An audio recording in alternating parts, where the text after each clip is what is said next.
Hello everyone, myself Hasina Bibi, Assistant Professor of CSE Department, Rohini College of Engineering and Technology. In this video lecture, we are going to discuss one topic for the subject Artificial Intelligence and Machine Learning, and we are going to see the topic Acting Under Uncertainty from the second unit. The second unit is Probabilistic Reasoning. Objectives of studying this topic is to understand about uncertainty in AI reasoning and to understand how to process uncertain information. Uncertainty is a situation which involves imperfect or unknown information. We know in artificial intelligence, data is very important. The system will do the task, our system will perform some task based upon the knowledge given by the user. Based by analyzing the knowledge only, the system will do its assigned task. But in case of uncertainty, the knowledge will be not sure until some time. Such informations are called as uncertain information. Uncertainty is an unintelligible expression without a straightforward description. It arises because of incompleteness, incorrectness in agents understanding the properties of environment. So, in case of uncertain knowledge, to represent the uncertain knowledge, we are not sure about the predicates. We need uncertain reasoning or probabilistic reasoning. Causes of uncertainty. Following are some of the reasons which leads uncertainty to occur in the real world. Information occurred from unreliable sources, experimental errors, equipment fault, temperature variation, and climate change. So we will use the probabilistic reasoning to deal with the uncertain information. It is a way of knowledge representation where we apply the concept of probability to indicate the uncertainty in knowledge. In probabilistic reasoning, we combine the probability theory with logic to handle the uncertainty. In real world, there are a lot of scenarios we know where the certainty of something is not confirmed, such as it will rain today, behavior of someone for some situations. We don't know, we can't tell about the who will win in a match between two teams or two players. So these are probable sentences for which we can assume that it will happen but not sure about it. So in such situations we will use the probabilistic reasoning. And there will be the numerical value, certainty factor.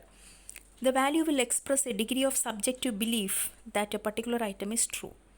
The item may be a fact or rule. Suppose that the certainty is defined to be a real number between -1 to +1. Plus 1.0 represent the complete certainty that an item is true, and -1.0 represent complete certainty that an item is false. If 0.0 indicates no information is available about either we can't tell it is true or we can't tell it is false, there is no evidence about it. In such situations, the CF value will be 0.0.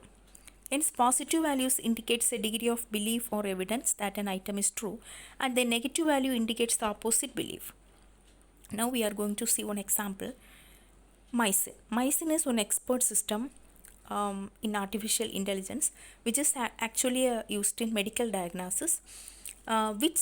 This particular system is used to diagnose a disease, and more specifically, which is used to identify the particular microorganism that is the causative of some particular diseases. So in MySyn, the knowledge will be represented by the if-then rules. We are going to see one example rule. A typical rule will be of the form if-then. If consists of the condition, and then will tell about the conclusion. If the condition is true, what about the conclusion, or what about the result? That will be present in the if-then rules. For example, if the stain of the organism is gram-positive and the morphology of the organism is coccus, then the growth conformation of the organism is changed, then there is a suggestive evidence, 0.7, that the identity of the organism is streptococcus. So from this rule, we can understand there are three conditions in the if part. So if these three conditions, the conditions are telling about the appearance or the structure of the particular microorganism that causes the particular disease. So if these conditions matches with the microorganism taken from the patient's test report, then the then part is telling 70% probability value 0.7 that the particular evidence shows the microorganism is Streptococcus. Okay. So here 0.7 is the numerical value. So we can write this scenario as a formula, that is P of H on E1, E2, E3. H is the hypothesis that is available in the then part, and we have seen three evidences in the if part, three conditions. That was written as E1, evidence 1, evidence 2, evidence 3. So we can write this probability like P of H on E1, E2, E3 is equal to 0.7. Then again we are having two measures, belief and disbelief. The measure of belief can be written as MB of H, E, that is the measure of the increased belief in hypothesis H due to the evidence E. It is equivalent to the estimated increase in probability P of H on E over P of H given by the expert as a result of the knowledge given by the evidence E. Yeah, value of 0 corresponds to no increase in belief and 1 corresponds to maximum increase in belief. Similarly, we can have the formula for degree of belief and degree of disbelief.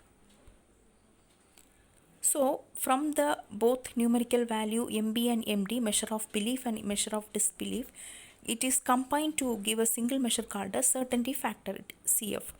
So CF of H, E, that is H means hypothesis and E means evidence, which can be calculated from subtracting measure of disbelief from the measure of belief. So the value of CF may range from -1 to +1. -1 means certain disbelief and +1 means certain belief. If it is 0 means the result if E neither confirm nor unconfirms. So in such a way, evidences are used to calculate the probability levels of the particular hypothesis. And we can fix some their threshold value to prevent the acceptance of weakly supported hypothesis. So in this way, the probabilistic measures are used in reasoning in some problems of artificial intelligence. Thank you.